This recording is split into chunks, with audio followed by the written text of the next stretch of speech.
విశాఖ ఉత్తర నియోజకవర్గం YCP MLA అభ్యర్థి కేకే రాజు nomination వేసేందుకు రాజ్యసభ సభ్యులు వైవి సుబ్బారెడ్డి, విశాఖ నగర మేయర్ హరి వెంకట కుమారి, ఎమ్మెల్సీ వరదు కళ్యాణి, కార్యకర్తలు, నాయకులు, అభిమానులు భారీ ర్యాలీగా నామినేషన్ కేంద్రానికి తరలివచ్చారు.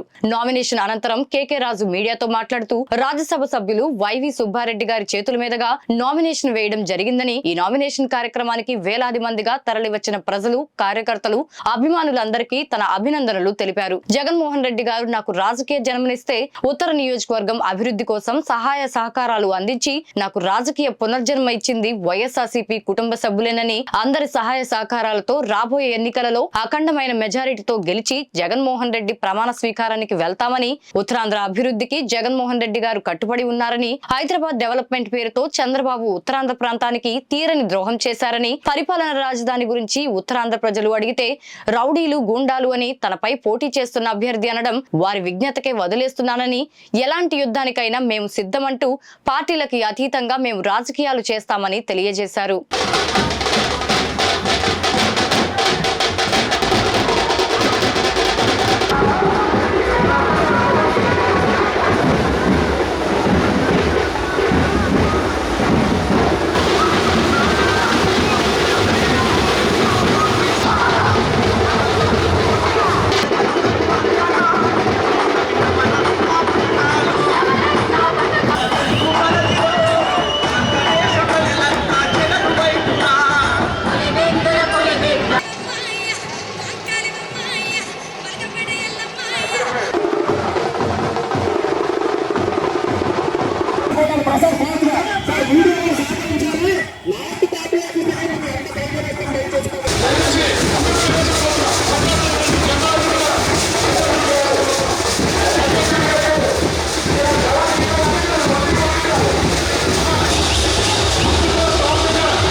వైఎస్ జగన్మోహన్ రెడ్డి గారి ఆశీస్సులతో మా నియోజకవర్గంలో ఉన్న వైఎస్ఆర్ కాంగ్రెస్ పార్టీ కుటుంబ సభ్యులు, విశాఖ ఉత్తర నియోజకవర్గ ప్రజలు ఆదరాభిమానాలతో పెద్దలు గురుతుల్యులు వైవి సుబ్బారెడ్డి గారి చేతుల మీదుగా ఈరోజు వైఎస్ఆర్ కాంగ్రెస్ పార్టీ తరఫున విశాఖ ఉత్తర నియోజకవర్గ శాసనసభ్య అభ్యర్థిగా ఈరోజు నామినేషన్ వేయడం జరిగింది.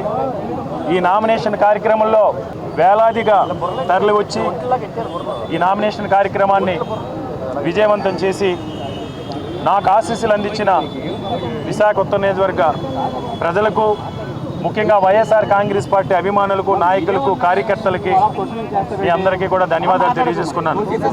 ఎందుచేతంటే ఈరోజు నాకు జగన్మోహన్ రెడ్డి గారు రాజకీయంగా జన్మనిస్తే ఈరోజు జగన్మోహన్ రెడ్డి గారి ఆశీస్సులతో ఈ నియోజకవర్గాన్ని అభివృద్ధి చేయడం కోసం నాకు అడుగడుగున కూడా సహాయ సహకారాలు అందించి నాకు రాజకీయంగా పునర్జన్మ వచ్చే విధంగా సహాయ సహకారాలు అందించిన వైఎస్ఆర్ కాంగ్రెస్ పార్టీ కుటుంబ సభ్యులందరికీ కూడా నేను శిరస్సు వంచి ఈరోజు ధన్యవాదాలు తెలియజేసుకుంటాను.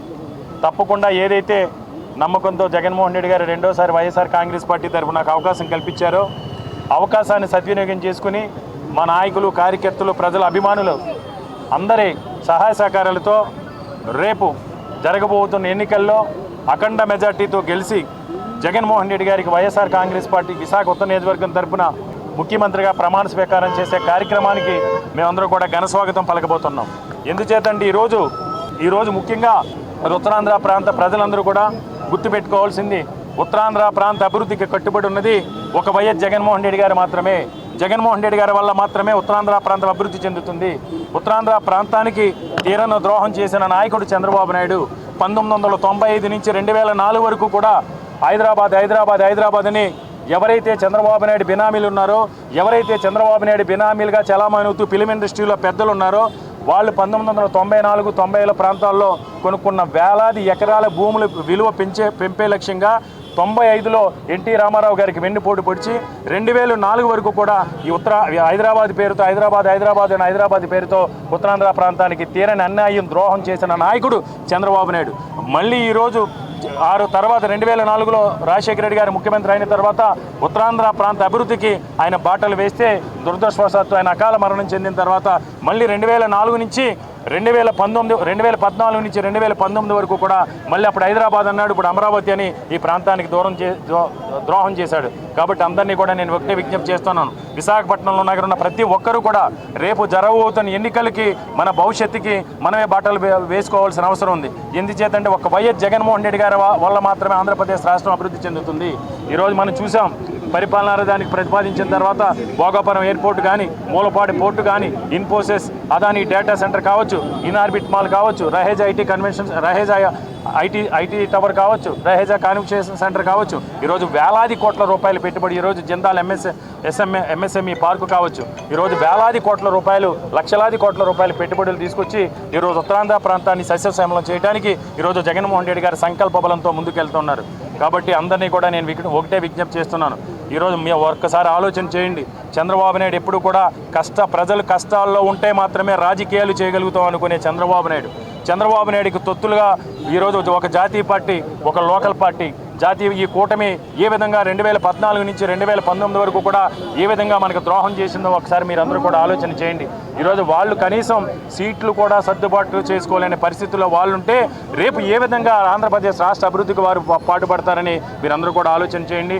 ముఖ్యంగా విశాఖ ఉత్తర నియోజకవర్గానికి సంబంధించి గడిచిన 2014 ఎన్నికల్లో ఇదే కూటమి తరపున పోటీ చేసిన బీజేపీ అభ్యర్థి మళ్ళీ కూటమి తరపున ఈరోజు పోటీ చేస్తున్నాడు. ఆయన ఏదోదో మాట్లాడుతూ ఉంటాడు, నేను 32 గంటలు మాట్లాడాను, 33 గంటలు మాట్లాడాను. నేను ఒకటే నాపై పోటీ చేసే అభ్యర్థిని ఒకటే ప్రశ్నిస్తున్నాను, 2014 నుంచి 2019 వరకు నువ్వు ఎమ్మెల్యేగా ఉన్నప్పుడు ఒక ఉపాధి కల్పించే ₹1 కోటి పెట్టుబడినైనా విశాఖ ఉత్తర నియోజకవర్గానికి తీసుకొచ్చావా? ₹1 కోటి కూడా బీజేపీతో మాట్లాడి పెట్టుబడులు తీసుకోలేనే నీకు జగన్మోహన్ రెడ్డి గారి పేరెత్తే కూడా అర్హత కూడా లేదని నేను ఏదైతే నాపై పోటీ చేస్తున్న బీజేపీ అభ్యర్థికి నేను ఈరోజు హెచ్చరిస్తున్నాను. నీకు గతంలో అనేక సార్లు నువ్వు చేసే ప్రతి విమర్శ పైన సరే అనేక సార్లు నేను చర్చకి రమ్మని నేను సవాల్ చేయడం జరిగింది. చర్చకి నోటికి వచ్చిన విధంగా మాట్లాడటం, చర్చకి రమ్మన్నప్పుడల్లా తోక ముడుచుకుని ఇంట్లో పడుకోవడం తప్ప, నీకు విమర్శించడం తప్ప, ఆ విమర్శకు సమాధానం చెప్పే, విమర్శ కోసం చర్చించే దమ్ము ధైర్యం కూడా లేదు, చెప్పే సబ్జెక్ట్ కూడా మీ దగ్గర లేదని నేను ఈరోజు చెబుతున్నాను.